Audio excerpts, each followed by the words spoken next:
Assalamualaikum warahmatullahi wabarakatuh.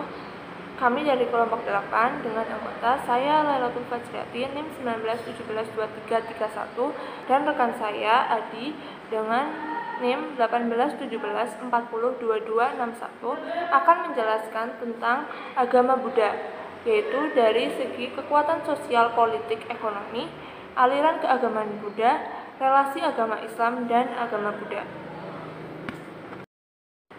Langsung saja, yang pertama, kekuatan sosial.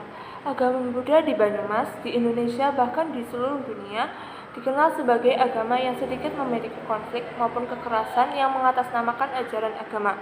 Hal ini dikarenakan oleh beberapa faktor, yaitu yang pertama, adanya toleransi antar umat beragama yang selalu diajarkan oleh Buddha.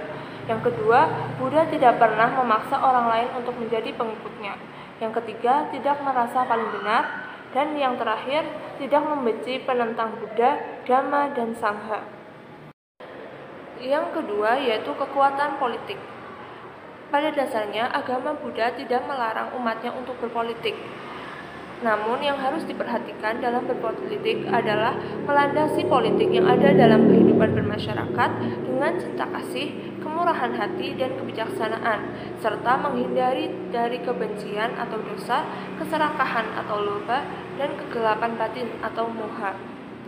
Dalam cerita Jataka, Buddha menjelaskan 10 aturan dalam menjalankan pemerintahan yang benar atau yang disebut dengan Dasa Raja Dharma, yaitu yang pertama, memiliki kemurahan hati atau dana, memiliki moralitas atau sila, sikap rela berkorban atau parijaga, ketulusan hati dan kejujuran atau ajava, keramahan dan kelembutan atau madhava, kesederhanaan atau tapah, bebas dari kebencian dan niat jahat atau agoda, memperhatikan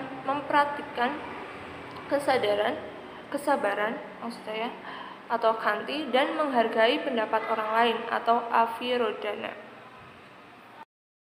Fundalisme adalah keadaan di mana nilai-nilai dan pemahaman agama berusaha dimasukkan ke dalam realitas politik. Fundalisme dalam agama Buddha disebut fundalisme Sinhala Buddhis, yaitu keinginan Buddhisme Sinhala untuk menjadikan Pulau Sri Lanka menjadi negeri inklusif bagi pemeluk agama Buddha. Dalam Dipavamsa dan Mahavamsa, kitab sejarah Sri Lanka, tema utama yang dipaparkan adalah identitas Pulau Sri Lanka sebagai Dhammadipa atau Pulau Dhamma, yaitu negara bagi Buddhisme. Selanjutnya, kekuatan ekonomi. Agama Buddha tidak menentang seseorang untuk mencari kekayaan untuk memenuhi kebutuhan hidupnya. Pengaturan tentang kekayaan telah dijelaskan lebih lanjut pada Sigala Sutta, yaitu 1 bagian untuk dinikmati, 2 bagian untuk ditanamkan kembali ke dalam modalnya, dan bagian keempat disimpan untuk menghadapi masa depan yang sulit. Kekuatan ekonomi di India yaitu dapat kita lihat pada abad ke-6 sebelum Masehi, yaitu pada masa transisi dari sistem perekonomian yang menitik beratkan pada sektor pertanian menuju sektor perdagangan. Negara atau pemerintah dan swasta pada saat itu dapat dikatakan menjadi kedua sektor yang berperan penting dalam usaha menyediakan lapangan pekerjaan dan pengembangan kesejahteraan seluruh rakyat. Pada masa Sang Buddha, dikatakan bahwa pengaruh swasta lebih besar dalam pengembangan ekonomi. Hal ini ditandai dengan munculnya beberapa multimilioner atau mahaseti, seperti Visakha, Anathapindika, dan sebagainya, yang menguasai sebagian perekonomian yang ada pada waktu itu. Selanjutnya, aliran agama Buddha. Secara garis besar, aliran agama di Buddha itu dibagi menjadi 2. 1. Aliran Hinayana. 2. Aliran Mahayana. Aliran Mahayana itu dalam ajarannya itu mengenai Dharma Nirwana yang sebagai berikut. 1. Segala sesuatu bersifat fana dan hanya berada untuk sesaat saja. 2. Dharma-dharma adalah kenyataan atau realitas yang kecil dan pendek. 3. Tujuan hidup ialah mencapai nirwana. 4. Cita-cita yang tertinggi ialah menjadi arhat. Yaitu arhat itu orang yang sudah berhenti keinginannya, ketidaktahuannya dan sebagainya, dan oleh karena itu tidak ditaklukkan lagi pada kelahiran kembali. Adapun kitab suci aliran Hinayana diantaranya 1. Vinaya Pitaka yang membahas peraturan-peraturan golongan para biksu, berbicara mengenai terdiri dari 3 hal, yaitu menjadikan peraturan tata tertib bagi para biksu. 2. Kitab Sutta Pitaka atau keranjang pengajaran, memuat 4 hal.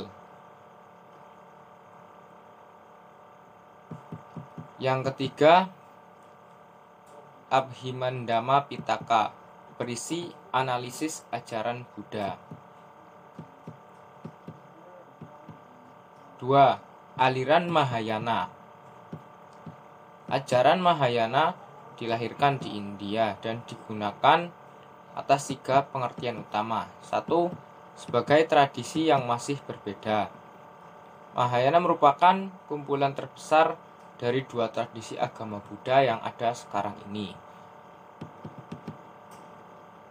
2. Menurut cara pembagian kualifikasi filosofi agama Buddha berdasarkan aliran Mahayana. 3. Mahayana merujuk kepada 1 dari 3 jalan menuju pencerahan.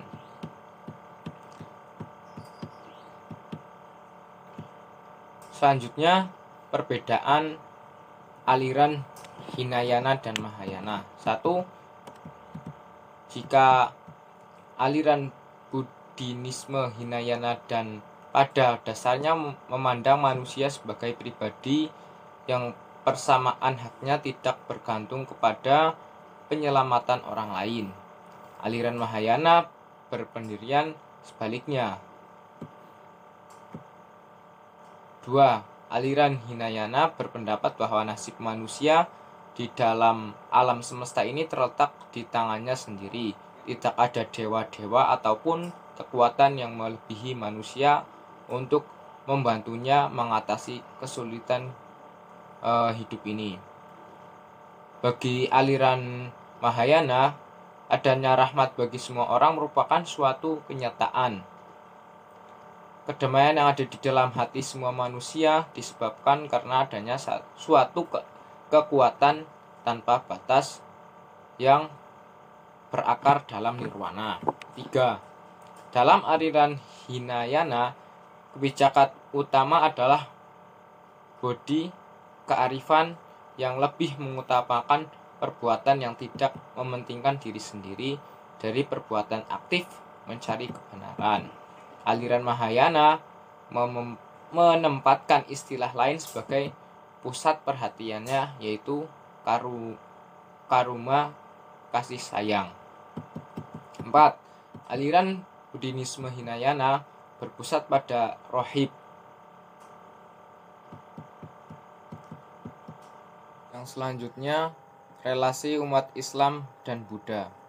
Pertama, di dunia. Hubungan antara umat Islam dan Buddha dan Muslim di Patani, Thailand sampai saat ini masih tenang, dengan kasus khusus bahwa masalah ini hanya untuk pertemuan-pertemuan tertentu.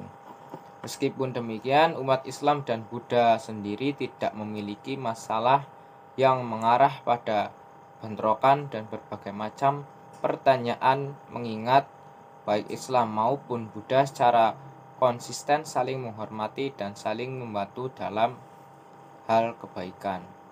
Di wilayah Tibet secara definitif, wilayah di bawah otoritas Republik Rakyat Cina, umumnya orang Tibet yang mayoritas beragama Buddha dengan para umat Islam ini memiliki hubungan yang baik. Selanjutnya, di Indonesia. Di negara Indonesia, relasi antara umat Buddha dan umat muslim diatur dengan baik dalam sebuah daerah di Kabupaten Temanggung. Hubungan antara individu beragama diperkenalkan sebagai hubungan persahabatan antara individu. Kemudian relasi antara umat Buddha dan umat Islam tersebut dapat terwujud dalam beberapa kegiatan, diantaranya seperti renovasi serta pembangunan tempat ibadah dan perayaan hari raya. Selanjutnya di Kabupaten Banyumas, di Desa Banjar Panepan, Kecamatan Sumpyuh, Kabupaten Banyumas, merupakan suatu daerah yang berada di Banyumas yang memiliki hubungan yang baik antara umat Buddha dan Islam.